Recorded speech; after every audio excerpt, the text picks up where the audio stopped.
Միջարից քանի որ խոսեցինք Տավուշի մարզում Սրաշենի կամուրջը կա եւ այդտեղ էլ մի հատ նայեք, որովհետեւ ես ինչքան հասկանում եմ կամուրջը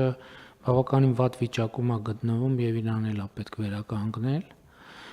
ու ընդհանրապես այո պետքա նայել իմիջիալոց ասեմ իմ տպավորությամբ իրանք մեծ ծախս չեն, բայց մեծ էֆեկտ են եւ շատ կարեւոր հուշարձաններ են եւ մենք պետքա կենտրոնանանք եւ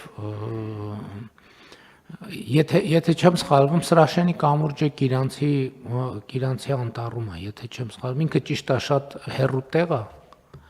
շատ մոտիկ չի, բայց դրանով էլ անպետք զբաղվել։ Ինտերնետում կան նկարները, ես հասկացա, որ այդքան լավ վիճակում չի։ Շատ լավ, համեցեք, պարոն Խուդաց։ Պարոն վարչապետ, եթե կամուրջներին անդրադարձանք, պետք է ասեմ, որ այս տարվա ընթացքում մենք հիմնանորոգել եւ շահագործման ենք հանձնել մի քանի կամուրջներ, մասնավորապես Հաճնի կամուրջը,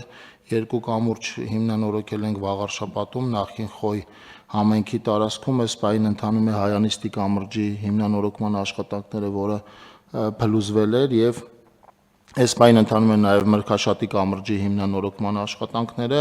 եւ շուրջ 2 տասնյակ կամուրջների կառուցման աշխատանքներ են ընթանում հյուսիս-հարավ ճանապարհի Ագարակ-Քաջարան հատվածում։